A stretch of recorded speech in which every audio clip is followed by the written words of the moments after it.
নমস্কার বন্ধুরা, মাদার্স ভিল ক্যান্টিনে তোমাদের সকলকে স্বাগত। আজ নতুন একটা রেসিপি নিয়ে হাজির হয়েছি তোমাদের সামনে। আজকে বানাবো ওলের ডালনা, ওল চিংড়ির ডালনা। ওল চিংড়ির তরকারি, যেটা যাই বলো তোমরা। তার জন্য আমি ওলটাকে এরকম ডুমো ডুমো করে কেটে নিয়েছি, আর আলু ওরকম দমের মতো করে কেটে নিয়েছি। এবার ওলটা আমি একটু সিদ্ধ করে নেব।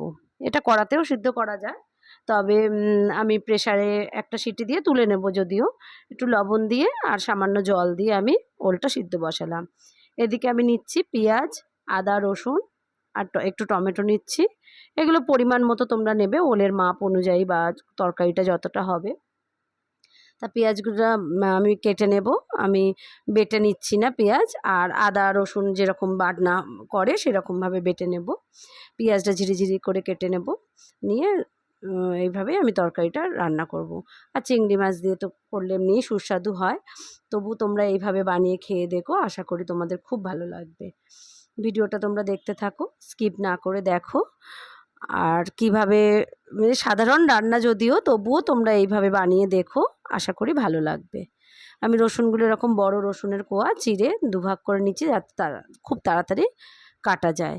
রসুন যদি তোমরা এইভাবে কাটো, খুব তাড়াতাড়ি দেখবে রসুন ছাড়ানো যায়। নাহলে রসুন ছাড়াতে গেলে নোকে ব্যথা লাগে, অনেক সময় খুব অস্বস্তি লাগে। কিন্তু রসুন যদি এইভাবে দুটো ফালি করে নেওয়া যায় মাঝখান দিয়ে, তাহলে খুব সুন্দরভাবে ছাড়ানো যায়। আর এইভাবে পেঁয়াজটা আমি কেটে নিচ্ছি। এরকম ছোটোখাটো অনেক টিপস তোমরা এইভাবে যদি ফলো করো, তোমাদের রান্নাঘরের কাজ অনেক সুবিধা হয়ে যাবে। দেখো তোমরা বন্ধুরা, এইভাবে তোমরা করো, আশা করি ভালো লাগবে। আর তোমরা আমার এই চ্যানেলটা ভালো লাগলে একটু সাবস্ক্রাইব করে দিও, আর লাইক কমেন্ট করো। আমি চ্যানেলে একেবারেই নতুন, তোমরা আমার রেসিপিগুলো দেখছো, আশা করি তোমাদের ভালোই লাগছে। তা তোমরা নতুন যারা বন্ধু, তারা অবশ্যই একটু সাবস্ক্রাইব করে দিও, এটা আমার অনুরোধ তোমাদের কাছে। তোমরা দেখো, চ্যানেলটা ভালো লাগবে আশা করি। আর এইভাবে আমি বাটনাগুলো এবার পরপর করে নেব। আদা টমেটো একটুখানি বেটে নিলাম, আর তো বাকিগুলো কুচিয়ে দিয়েছি পেঁয়াজটা। এই ওলটা একটা সিটি পড়ে গেলে ওলটা আমি সিটিটা নামিয়ে দেব, মানে রাখবো না, রাখলে একটু হয়তো বেশি সিদ্ধ হয়ে যাবে। সিটিটা ফেলে দিলে তাহলে তাড়াতাড়ি আমার আশা করছি হয়ে যাবে। এই যে বাটনাটা করে রাখলাম, এবার রসুনটা বেটে নিচ্ছি। সাধারণ রান্না, ওলের ডালনা আমরা সবাই খাই, আর চিংড়ি মাছ দিয়ে ওল খুব বিখ্যাত একটা রান্না। তবু রান্নার হেরফের একটু হয় স্বাদের।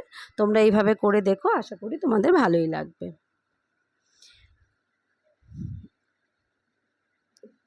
কড়াইতে আমি তেল দিলাম, কড়াইটাকে ভালো করে প্রথমে হিট করে নেবে, নিয়ে তোমরা কড়াইতে তেল দেবে। বেশ পরিমাণ হাফ কাপ মতো তেল দিয়ে আমি চিংড়ি মাছটা ভেজে তুলবো। বেশ অনেকটাই চিংড়ি মাছ, তাই আমি তেলের পরিমাণটাও একটু বেশি দিলাম।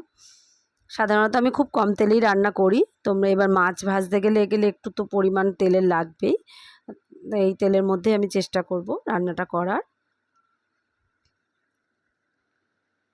মাছটা এক পিঠ ভালো মতো ভাজা হয়ে গেল, আর এক পিঠ দিয়ে আমি এবার তুলে নেব। চিংড়ি মাছ খুব বেশি ভাজতে লাগে না, যদিও চিংড়ি মাছ ভাজলে ভালো লাগে না, শক্ত হয়ে যায়।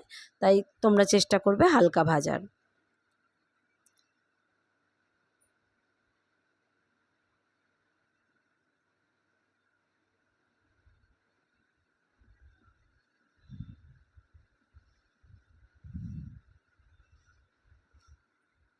এই তেলের মধ্যে এবার আমি সিদ্ধ করে রাখা ওলটা নেড়ে ছেড়ে তুলে নেব। বেশ লাল লাল করে ভেজে নেব, নিয়ে আমি ওলটা ওই তেলের মধ্যেই ভালো করে ভেজে নেব।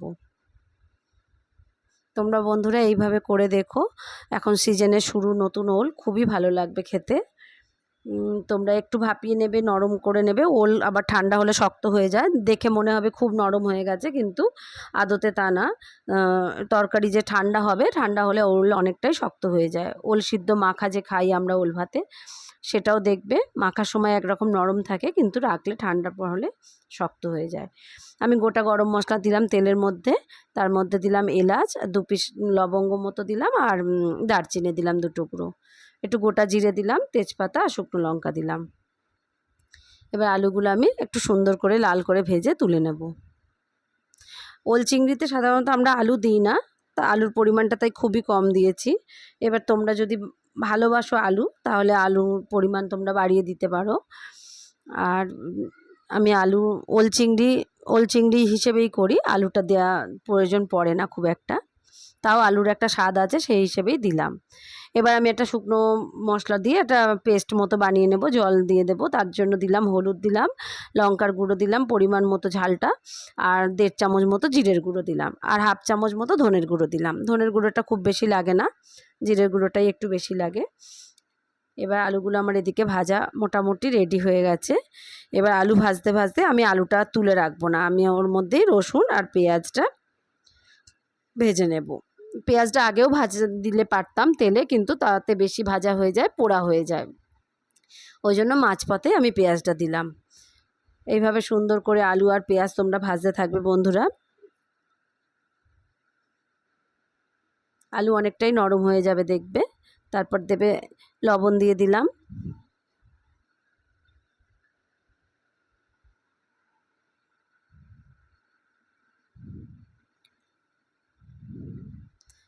আর রান্নাটা করবো আমি গরম জল দিয়ে, তাই আমি জল বসিয়ে দিয়েছি পাশের ওভেনে। ওই গরম জলই আমি একটু পেস্টটার মধ্যে গুঁড়ো মশলাগুলোর মধ্যে দিয়ে পেস্ট বানিয়ে নিলাম।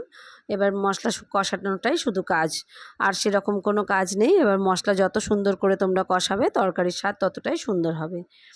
এইভাবে ওল চিংড়ি তোমরা বানিয়ে দেখো বন্ধুরা, আশা করি তোমাদের খুবই ভালো লাগবে।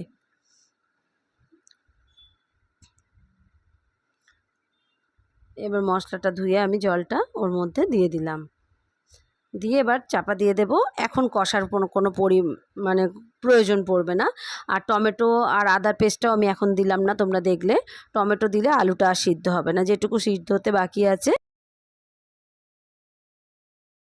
দেখছি যে আলু প্রায় মানে খুবই ভালো মতো আলু সিদ্ধ হয়ে গেছে। এবার আমি দেব টমেটোর পেস্টটা, কারণ টমেটো টক জিনিস তো, আগে দিলে আলুটা আর সিদ্ধ হতে চাইবে না। এবার আদা টমেটোর পেস্টটা আমি দিয়ে দিলাম।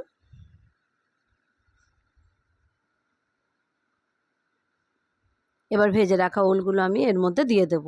দেখো বন্ধুরা, মশলা তেল থেকে একদম ছেড়ে এসেছে। এবার সুন্দর করে অল্প অল্প গরম জল দিয়ে দিয়ে আমি কষতে থাকবো।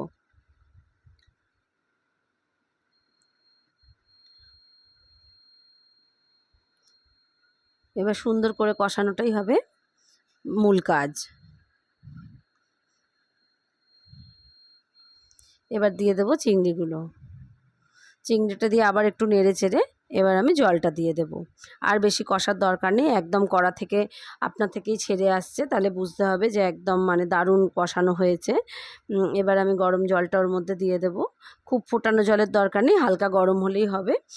আর কিছু কিছু জিনিস একটু ভালো বেশ কষে গরম জল লাগে, কিন্তু এক্ষেত্রে ওল তো এমনিই সিদ্ধ হয়ে যাবে।